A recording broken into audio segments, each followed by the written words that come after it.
अस्सलाम वालेकुम, welcome to my channel Farhan Askar. आज की वीडियो में हम बात करेंगे यूके के वीज़े के बारे में। मैंने अपनी मिसेस का वीज़ा अप्लाई किया था, स्पाउस वीज़ा यूके के लिए। ईमेल आई कि आपका पासपोर्ट रेडी है कलेक्शन के लिए, आप आके अपना पासपोर्ट कलेक्ट कर लें अपनी मिसेस का। और फिर मैं और मेरी मिसेस हम लाहौर में जो VFS का ऑफिस है वहाँ पे गए, तो हमने वहाँ पे अपना पासपोर्ट कलेक्ट किया। तो जब वहाँ पहुँचे तो उन्होंने हमें इस तरह का एक एनवेलप दिया था, जैसा कि आप देख सकते हैं। इस तरह का उन्होंने हमें एनवेलप दिया। तो जब हमने इसे खोला तो हम बहुत एक्साइटेड थे कि पता नहीं क्या रिजल्ट आएगा। तो जब हमने इसे खोला तो देखा कि इसमें वीज़ा स्टैम्प हुआ है कि नहीं। तो जैसा कि आप देख सकते हैं कि ये मेरी मिसेस का वीज़ा है। तो बहुत खुशी हुई। और अब मैं आपको इसकी तरफ से बताता हूँ डिटेल, ये मैंने कैसे अप्लाई किया, क्या प्रोसेस हुआ, किस तरह मिला, कितना टाइम लगा, कितनी फ़ीस पे की। तो सबसे पहले मैं आपको ये बताता हूँ कि ये वीज़ा मैंने खुद अप्लाई किया था। सारा प्रोसेस मैंने खुद किया था। इसकी जो एप्लीकेशन है, इसके जो डॉक्यूमेंट्स हैं, सारे मैंने खुद प्रिपेयर किए थे। मैं पोलैंड में रहा, मैं डेनमार्क में रहा, मैं और भी काफ़ी यूरोपियन कंट्रीज़ में रहा। तो मेरी ये आदत है कि जब भी कोई डॉक्यूमेंट्स ऑफिशियल गवर्नमेंट को भी अप्लाई करना है, for example driving licence apply करना है या रेजिडेंस कार्ड अप्लाई करना है या एक्सटेंशन करानी है रेजिडेंस कार्ड में, मैं खुद ही फॉर्म फिल करता था और जो रिक्वायर्ड डॉक्यूमेंट्स होते थे मैं खुद ही साथ लगा के फ़ाइल को जमा करवा देता था। और मुझे कभी भी ऐसा नहीं हुआ कि मैंने कोई फ़ाइल जमा कराई हो आज तक और वो रिफ्यूज़ हो गई हो। क्योंकि जब आप कोई डॉक्यूमेंट्स अप्लाई करते हैं तो आप उसको प्रॉपर्ली स्टडी करते हैं कि क्या क्या आपको रिक्वायर्ड है डॉक्यूमेंट्स। अगर तो आपकी रिक्वायरमेंट पूरी है तो सवाल ही पैदा नहीं होता कि आपको वो रिफ्यूज़ कर दें, वो आपको वीज़ा ना दें या आपका वीज़ा एक्सटेंड ना करें या रेजिडेंस कार्ड ना दें। ठीक हो गया।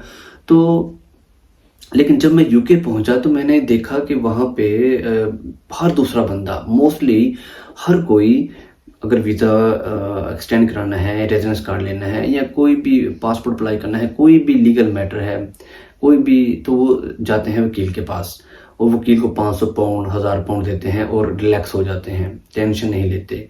तो चूँकि मैंने हमेशा खुद ही अप्लाई किया तो मैंने डिसाइड किया कि मैं 500 पाउंड नहीं दूंगा, मैं खुद ही अप्लाई करूंगा। जो होगी देखी जाएगी।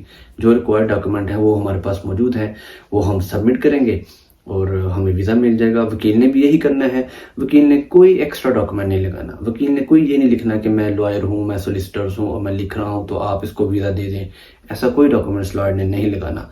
तो मेरी आप सब भाइयों से ये भी रिक्वेस्ट है कि जब भी वीज़ा अप्लाई करना हो या एक्सटेंड करना हो या रेजिडेंस कार्ड अप्लाई करना हो, आप खुद अप्लाई करें। जब आप खुद अप्लाई करेंगे आपको कॉन्फिडेंस बिल्ड होगा, आपको काफ़ी चीज़ें पता होंगी, मैटर आपके हाथ में होगा। फॉर एग्जांपल जब आप वीज़ा अप्लाई करते हैं होम ऑफिस में और अगर आपको रिप्लाई नहीं आ रहा तो आप कैसे उनके साथ कम्युनिकेट करेंगे, जबकि आपके पास तो कोई डॉक्यूमेंट्स ही नहीं है। सब कुछ तो वकील के पास आपने दिया हुआ है। वकील अपने ही ईमेल से कॉरेस्पॉन्डिंग करेगा, आप तो नहीं कॉरेस्पॉन्डिंग कर सकेंगे। तो इसलिए कोशिश करें हमेशा, बी कॉन्फिडेंट। आप कुछ भी अप्लाई करने जा रहे हैं तो होम ऑफिस की वेबसाइट पे जाएं, देखें कि आप कौन सा वीज़ा, किस कैटेगरी का वीज़ा अप्लाई कर रहे हैं और देखें उसके लिए कौन कौन से डॉक्यूमेंट्स रिक्वायर्ड हैं। वो रिक्वायरमेंट पूरी करें और स्टेप बाय स्टेप उसको अप्लाई कर दें। ऐसा करने से मैटर भी आपके हाथ में है, आपकी पर्सनल इन्फॉर्मेशन, सारी इन्फॉर्मेशन आपकी सिक्योर सेफ है। आप अप्लाई करते हैं, कल को आप होम ऑफिस के साथ कम्युनिकेट कर सकते हैं कि आपका ये मैटर है, अभी तक आंसर नहीं आया, रिप्लाई नहीं आया।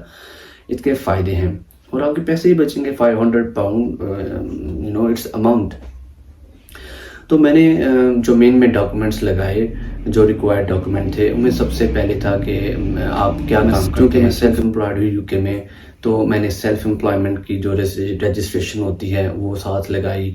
फिर मैंने जो टैक्स रिटर्न होती हैं वो लगाई। फिर जो मेरा अकाउंटेंट का जो लेटर है वो लगाया। अकाउंटेंट बेसिकली, जो आपका अकाउंटेंट है यूके में, वो आपको ये डॉक्यूमेंट्स खुद ही, उनको पता होता है कौन कौन से डॉक्यूमेंट्स होम ऑफिस में चाहिए, वो खुद ही आपको प्रिपेयर करके दे देते हैं। तो ये हो गया। उसके अलावा आपकी जो मिसेज है या स्पाउस है, उसने आइल्स करना है और आइल्स भी बहुत ही सिंपल है। इसमें सिर्फ स्पीकिंग और लिसनिंग है, बहुत ही सिंपल और आसान है। फिर आपके स्पाउस को टीबी टेस्ट पास करना है, वो भी बहुत सिंपल है। ठीक हो गया। तो ये डॉक्यूमेंट्स आपके स्पाउस ने आपको प्रोवाइड करनी है।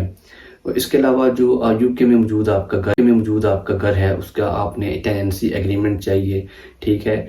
ऑनर का रिटर्न कंसेंट चाहिए, ठीक है, कि ऑनर लिख के दे देगा कि ये मेरे पास ये यहाँ पे रह रहे हैं और इनकी स्पाउस आ रही है, मुझे कोई इतराज़ नहीं। फिर एक यूके में होता है होम सर्वे, एक रजिस्टर्ड बॉडी होती है रियल एस्टेट की, जिनका काम होता है कि वो लोगों के घरों में जाते हैं और जाके चेक करते हैं कि इस घर का कितना साइज़ है, वो उसकी पैमाइश करते हैं और फिर एक रिपोर्ट मुरतब करते हैं कि इस घर में कितनी जगह है, कितने बंदे यहाँ पे रह सकते हैं। वो रिपोर्ट भी इतनी महंगी नहीं है, बहुत ही सस्ती है, वो भी एक बेसिक सा प्रोसेस है। तो वो करने के बाद वो रिपोर्ट भी आप साथ लगाते हैं। आपके पास आपके जो स्पाउस और आपका जो आपने जो टाइम स्पेंड किया है, वो अगर आप व्हाट्सएप चैट है वो आप साथ लगा दें, आपकी जो तस्वीर हैं शादी की वो आप साथ लगा दें, अगर बच्चे हैं तो उनकी तस्वीर साथ लगा दें, ताकि आपका जो केस है वो मज़ीद बिल्ड हो जाए। आपका जो मेडिकल सर्टिफिकेट है वो अपने साथ लगाना है। नादरा का जो नॉर्मल मेडिकल सर्टिफिकेट है वो आपने कहीं से टेस्ट नहीं कराना, बस ऐसे ही लगा देना है, ठीक है।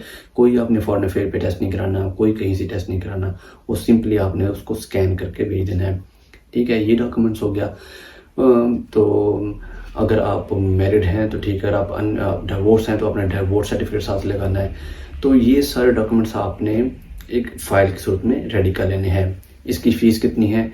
1526 समथिंग जो है ना पाउंड, ये NHS की फ़ीस है, और 1926 अराउंड ये है होम ऑफिस की फ़ीस।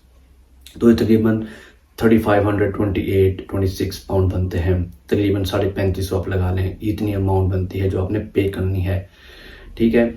अब जब ये आप अमाउंट पे कर लेंगे, अपने फाइल रेडी कर लेनी है, उसके बाद प्रोसेस आता है कि आपने अपॉइंटमेंट लेनी है। जो भी आपका रेलिवेंट VFS ऑफिस है, आपने वहाँ पे अपॉइंटमेंट लेनी है।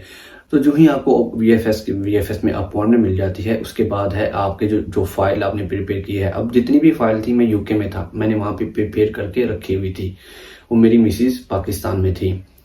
तो अब इसके दो तरीके थे। एक तो ये था कि मैं अपनी फ़ाइल को DHL करता, सेंड करता, मेरी वाइफ VFS ऑफिस लेके जाती और स्कैन करवाती, उसके एक्स्ट्रा पैसे पे करती। और दूसरा तरीका ये था कि मैं वो फाइल जो वहाँ पड़ी है यूके में, वहीं पे उसको मैं स्कैन कर दूँ, VFS के जो लॉगिन करके उसे वहीं पे स्कैन कर दूँ, जो कि फ्री ऑफ कॉस्ट है। तो मैंने क्या किया, मैंने VFS के अपॉइंटमेंट मिलने के बाद मैंने जितने भी डॉक्यूमेंट्स हैं 1 बाय 1 स्कैन कर दिए। स्कैन करके मैंने वो सेंड कर दिए। इसका ये फ़ायदा हुआ कि जब मेरी मिसिस VFS के ऑफिस में अपॉइंटमेंट वाले दिन पहुंची, तो वो सिर्फ ये पासपोर्ट लेके गई, सिर्फ ये पासपोर्ट था उनके पास, और ये एक डॉक्यूमेंट होता है अपॉइंटमेंट कंफर्मेशन का। ये डॉक्यूमेंट्स लेके ये दो डॉक्यूमेंट्स लेके वो VFS ऑफिस पहुंची। अगर मैं वो डॉक्यूमेंट स्कैन ना करता तो मेरी वाइफ वो फाइल का पलंदा उठा के वहाँ पे जाती, और टाइम भी लगता, टाइम टेकिंग प्रोसेस है, उसके एक्स्ट्रा पैसे भी पे करती। तो ऐसा करने से आपका टाइम भी बचेगा और आपके पैसे भी बचेंगे, ठीक है, और आपको लर्निंग भी होगी, और आपको ईमेल आएगी कि आपका जो है फाइल सबमिट हो गई है, जमा हो गई है, डिस्पैच हो गई है, तो आप वेट करें। तो देख लें, पूरे 3 महीने बाद हमें ये डिसीजन आया है कि हमें ईमेल रिसीव हुई कि आपका पासपोर्ट रेडी है कलेक्शन के लिए, आप काइंडली आएँ और अपना पासपोर्ट कलेक्ट कर लें। और साथ ही अगले दिन हमें होम ऑफिस से भी ईमेल आ गई कि आपकी एप्लीकेशन सक्सेसफुल हो गई है और आप अपना पासपोर्ट कलेक्ट कर सकते हैं। तो हम अगले ही दिन गए वहाँ पे VFS ऑफिस में और हमने अपना पासपोर्ट कलेक्ट किए। ये 3 महीने का वीज़ा हमें मिला है। 3 महीने के अंदर आपको यूके में एंटर होना है। ये यूके एंट्री क्लियरेंस वीज़ा है। अगर आप जानना चाहते हैं कि मैंने ये एप्लीकेशन प्रोसेस कैसे स्टेप बाय स्टेप फिल किया, कैसे सबमिट की, तो आप काइंडली मुझे कमेंट बॉक्स में लिखें, तो मैं इस पर डिटेल वीडियो बनाऊँगा कि कैसे मैंने कौन से डॉक्यूमेंट्स लगाए। मैं वो डॉक्यूमेंट्स भी आपके साथ शेयर करूँगा और मैं स्टेप बाय स्टेप आपको बताऊंगा भी कि कैसे एप्लीकेशन फिल की और सबमिट किए। आपके प्यार का बहुत शुक्रिया। अल्लाह हाफिज़।